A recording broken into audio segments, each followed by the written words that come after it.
اعوذ باللہ من الشیطان الرجیم، بسم اللہ الرحمن الرحیم۔ یہ لیکچر نمبر ہم 15 پڑھ رہے تھے، شخص اکبر والا، ٹھیک ہے جی۔ یہ چونکہ 2-3 اس کی قسطیں ہو گئیں، تو اس میں پہلے حصے میں حضور مرشد کریم نے فرمایا کہ نسبت کیا ہوتی ہے۔ تو نسبت اصل میں طرز فکر کی منتقلی کا نام ہے، ٹھیک ہے جی۔ وہ رفتہ رفتہ ہو، یکدم ہو، کیسے ہو، یہ ساری اس کی مختلف جہتیں انہوں نے فرما دی۔ اس کے بعد یہ بتایا کہ نسبت منتقل ہونے سے، طرز فکر منتقل ہونے سے کیسے تبدیلی آتی ہے بندے کے اندر، اس کی سوچیں کس طرح سے اسے چینج ہوتی چلی جاتی ہیں، اور ہر وہ خوبصورت چیز کی تعریف کرتا ہے، اور بظاہر وہ بدصورت، یعنی اتنا فرق پڑ جاتا ہے کہ اسے بدصورتی میں بھی حسن دکھنا شروع ہو جاتا ہے۔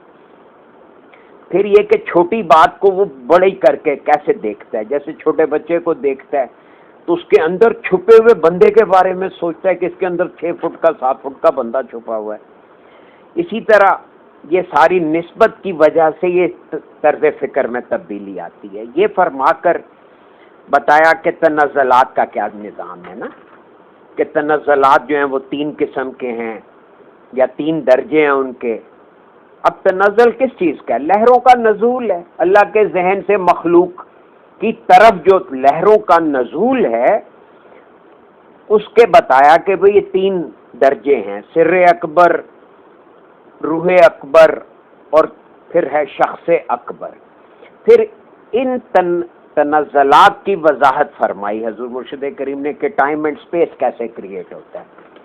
تو ٹائم اینڈ سپیس کی مثال دی کہ پروجیکٹر سے جب تصویریں نکلتی ہیں، پروجیکٹر کی فلم کے اوپر روشنی پڑتی ہے، وہاں سے وہ لہروں کے ساتھ پردہ اسکرین کی طرف یا پردہ سیمی کی طرف بہتی ہیں، تو یہ سارے کا سارا ٹائم کا زون ہے۔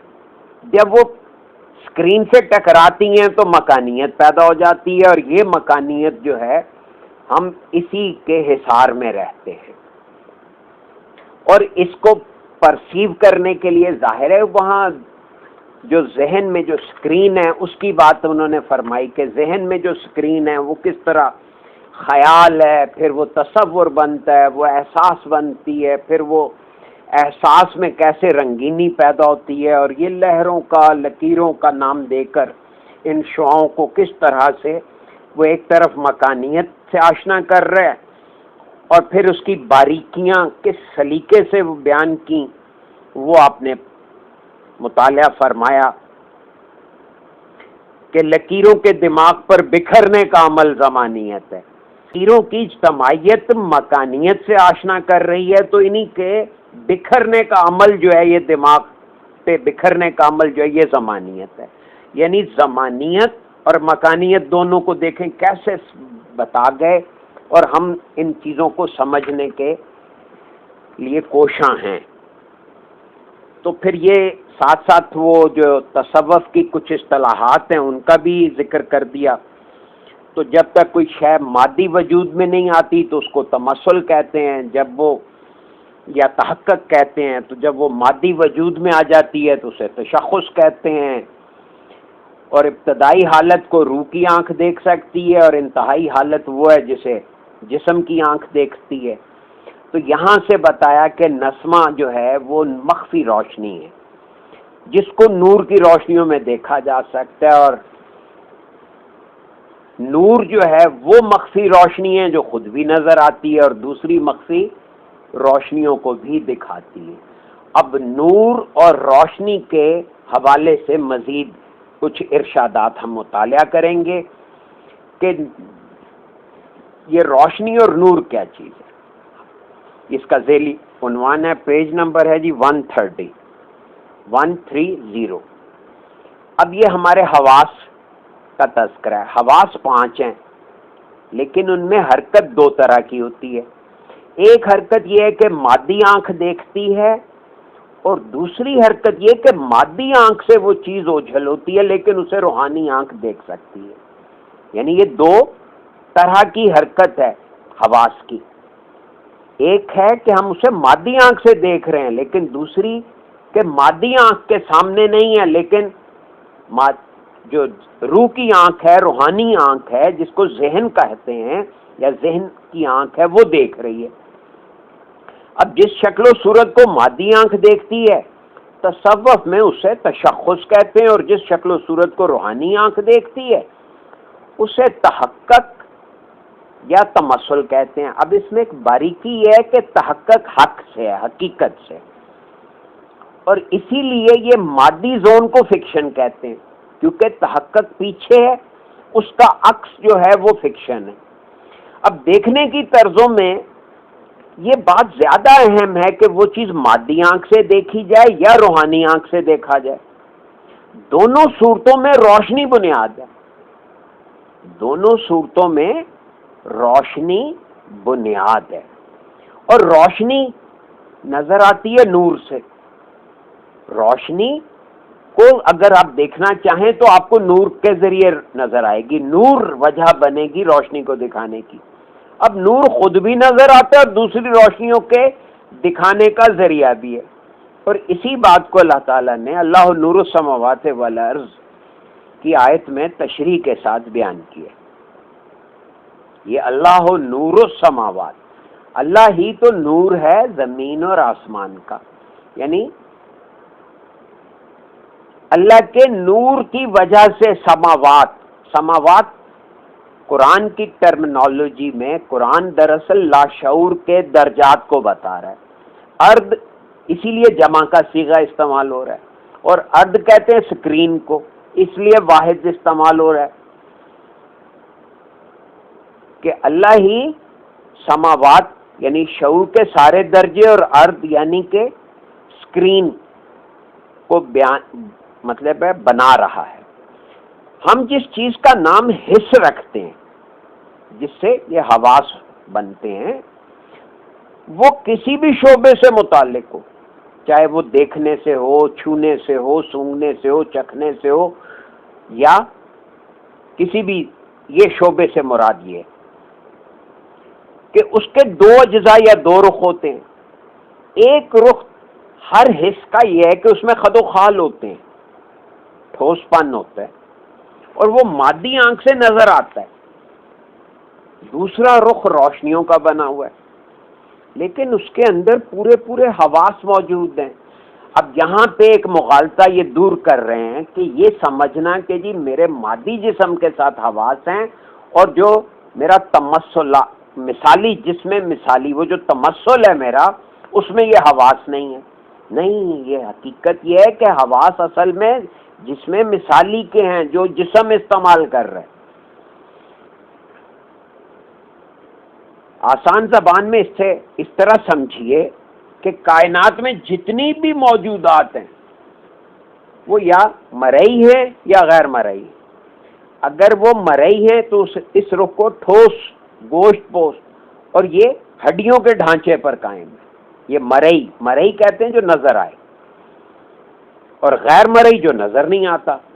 تو دوسرا رخ یا دوسرا جسم بالکل گوشت پوست کی طرح کا جسم ہے، لیکن روشنیوں کا بنا ہوا ہے۔ اور اس کی مثال ٹیلی ویژن پر نظر آنے والی تصویر ہے۔ اب یہ روشنی کا جسم جو ہے یہ غیر مرئی ہے، جبکہ گوشت پوست کا جسم جو ہے یہ مرئی ہے۔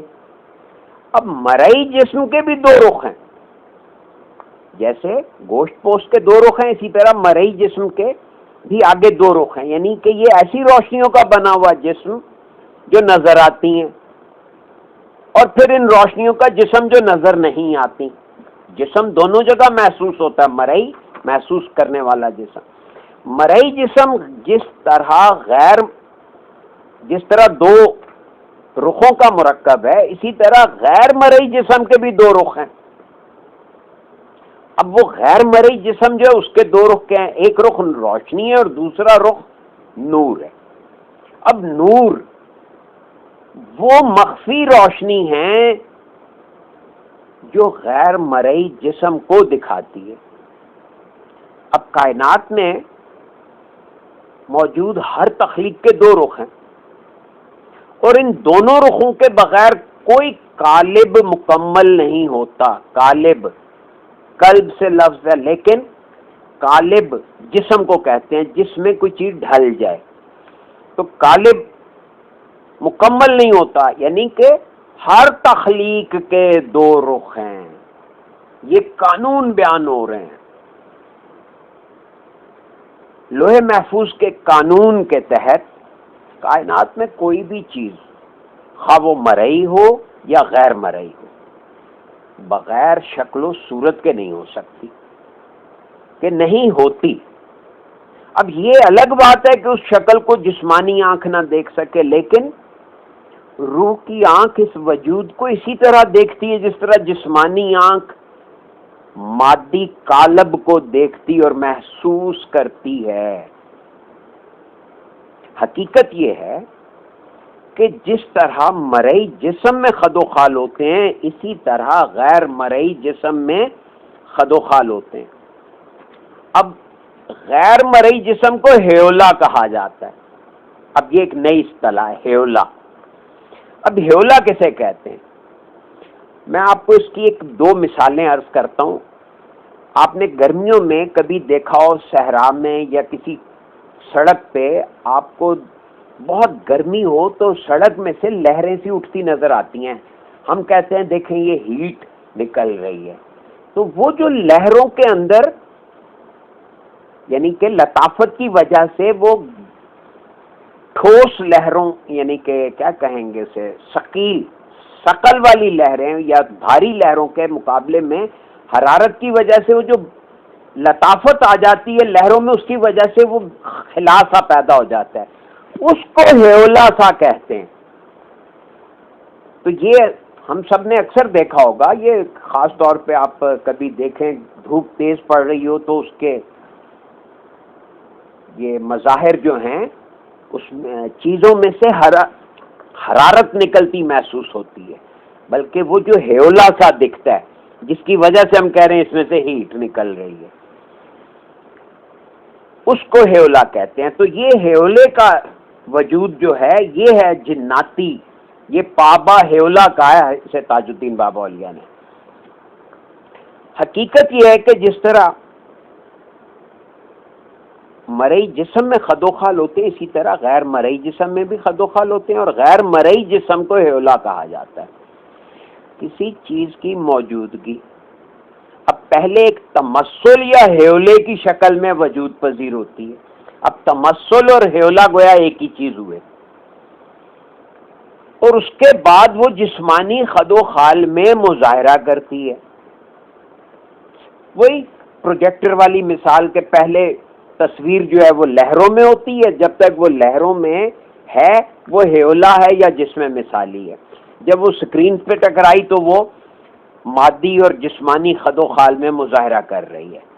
خد و خال اس تمثل کے ہیں یا اس ہیولے کے ہیں، لیکن سکرین کے اوپر ٹکرانے کے بعد وہ مظہر بن رہے ہیں.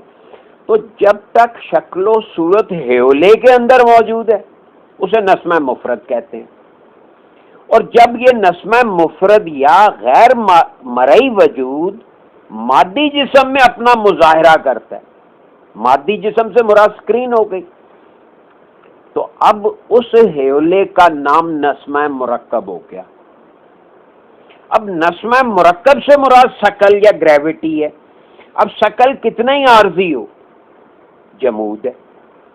اب نسمہ مرکب سے مراد ہے شکل گریوٹی، اور کتنا بھی وہ عارضی ہو وہ وجود کا مرہون منت ہے اور جمود کا سبب ہے.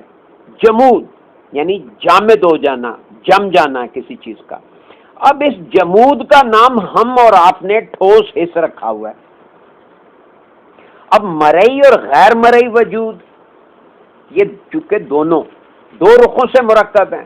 اب مرئی شے نسمہ مرکب ہے اور غیر مرئی شے نسمہ مفرد ہے. اب نسمہ مفرد ہو یا نسمہ مرکب دونوں حرکت ہیں. اب ایک حرکت ایک سمت سے دوسری سمت میں جاری ہے، یعنی اوپر سے نیچے مثال کے طور پہ لیں جو اکہری ہے، اور ایک سمت سے دوسری سمت جاری رہنے والی اکہری حرکت نسمہ مفرد ہے، اور دوسری حرکت پہلی حرکت کے خلاف سمت میں جاری و ساری ہے. تو اس طرح جاری و ساری ہے کہ وہ پہلی حرکت میں پیوست ہو جاتی ہے. اب اس دوہری حرکت کو نسمہ مرکب کہتے ہیں. اب ایک سمت سے دوسری سمت جاری و ساری حرکت میں دوسری حرکت شامل ہو جائے اور اس کے اوپر جو نقش و نگار ہیں وہ انسان اور انسان کی دنیا ہے.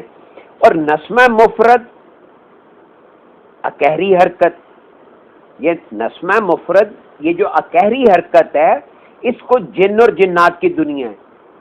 اور حرکت جب تک غیر محسوس دائرے میں رہتی ہے وہ تمثل ہے، اور جب وہ غیر مرئی محسوس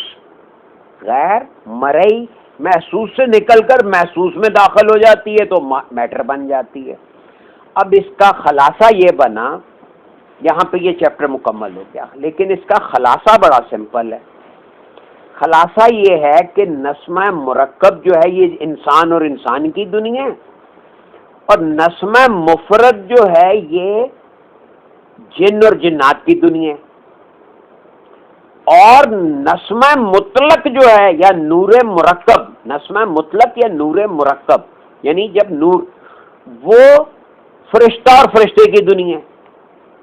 اب یہ تین درجے روشنی اور نور کسے کہتے ہیں، اس کی ایک شرح تو یہاں آپ نے پڑھ لی.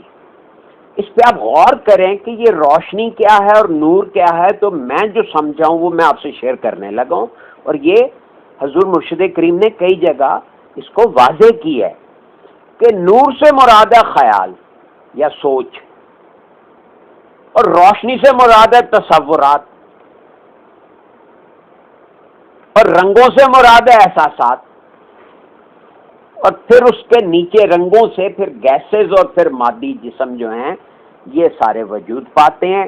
یہ چیزوں کا پورا میکانزم یہ ہم نے شخص اکبر کے حوالے سے مطالعہ کیا سم اپ کیا کہ بھئی مرئی اور غیر مرئی دو رخ واضح کیے نا پوری تقریر میں، پورے لیکچر میں. ایک چیز جو کہ فیل ہوتی ہے اور ایک چیز جو ہمیں فیل نہیں ہوتی مادی حواس میں، مرئی اور غیر مرئی، یہ دونوں یہ وجود جو ہیں یہ دونوں دو رخوں سے مرکب ہیں. ٹھیک ہو گیا؟ اب مرئی شے کا نام بتا دیا کہ یہ نسمہ مرکب ہے. دو رخ کیا ہے کہ اس میں دو لہریں کام کر رہی ہیں، یہ ہو گیا مرکب. مرکب کا مطلب کمپاؤنڈ. اب مرئی شے جو ہے یہ کمپاؤنڈ ہے، اس میں سنگولر ویوز نہیں ہیں، اس میں کمپاؤنڈ ویوز چلتی ہیں. اب غیر مرئی شے نسمہ مفرد ہے، یعنی وہ سمپل فارم ہے نسمہ کی. اس میں اب یہ نسمہ مفرد ہو یا مرکب، یہ اصل میں حرکتیں ہیں. حرکت دیکھیں انرجی فیلڈ میں حرکت پیدا ہونے کا نام ہے یا وہ نسمہ مفرد کی شکل میں ہوگی یا نسمہ مرکب کی. حرکت ہیں دونوں حرکتیں. اب آپ غور کریں کہ آپ کے مادی وجود میں کیا ہے، وہ آپ کو مجھے نظر نہیں آ رہا لیکن اس کے اندر الیکٹران کی حرکت، کہہ رہے ہیں نا کہ اس کے الیکٹران گھوم رہے ہیں، تو یہ حرکت ہے، سب کچھ یہاں حرکت ہے. اب ایک حرکت ایک سمت سے دوسری سمت میں جاری ہے. یہ جو ایک سمت سے دوسری سمت میں جاری حرکت ہے وہ اکہری ہے، اس کو اکہرا کہا ہے. کیونکہ دیکھیں نا یہاں پہ تصویر نہیں دکھا سک رہے تو الفاظ سے تصویر بنائی جا رہی ہے، تو ہم نے اپنے امیجنیشن کو استعمال کرتے ہوئے اس بات کو سمجھنا ہے کہ اکہری کہہ رہے ہیں. اکہری کا مطلب سنگولر ہو گیا، یا اکہری کا مطلب تانا ہو گیا، جیسے کپڑا بننے کے لیے تانا، یعنی تاریں جو ہیں وہ صرف لمبے رخ بچھائی جا رہی ہیں. اب یہ اکہری حرکت جو ہے اسے نسمہ مفرد کہہ رہے ہیں. یہ مثالیں ہیں.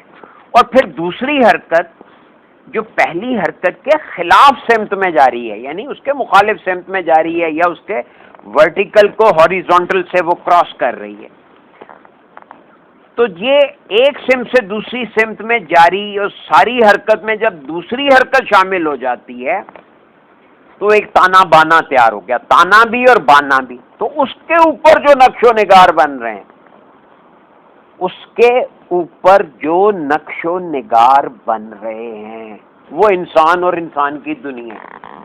یعنی ہماری یہ مادی دنیا ساری اس طرح بنی ہے کہ اس میں لہریں کمپاؤنڈ ہو رہی ہیں.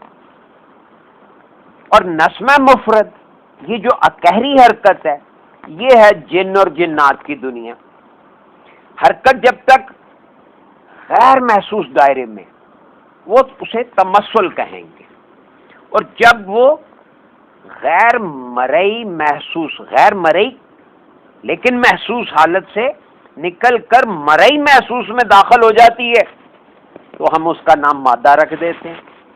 یہ بات تاج الدین بابا اولیاء نے ان الفاظ میں بتائی ہے کہ یہ کائنات تفکر کا ایک پیٹرن ہے.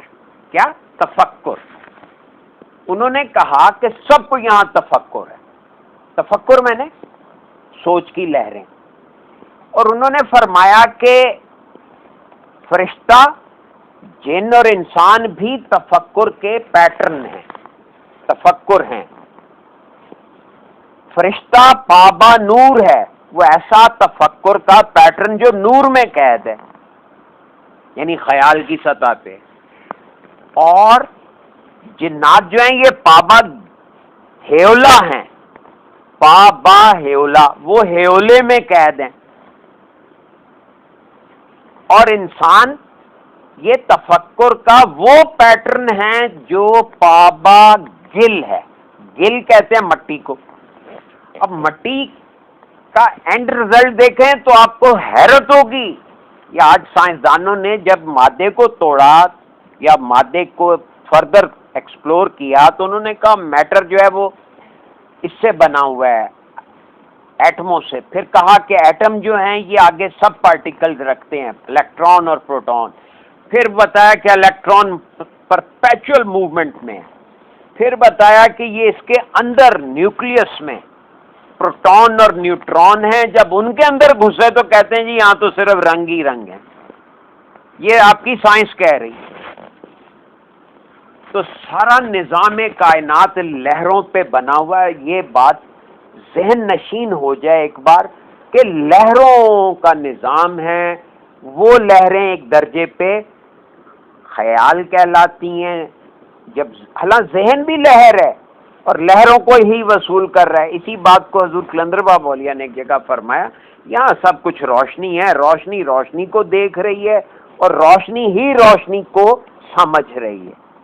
یعنی جو سمجھ رہا ہے وہ بھی روشنی ہے، جس کو سمجھا جا رہا ہے وہ بھی روشنی ہے.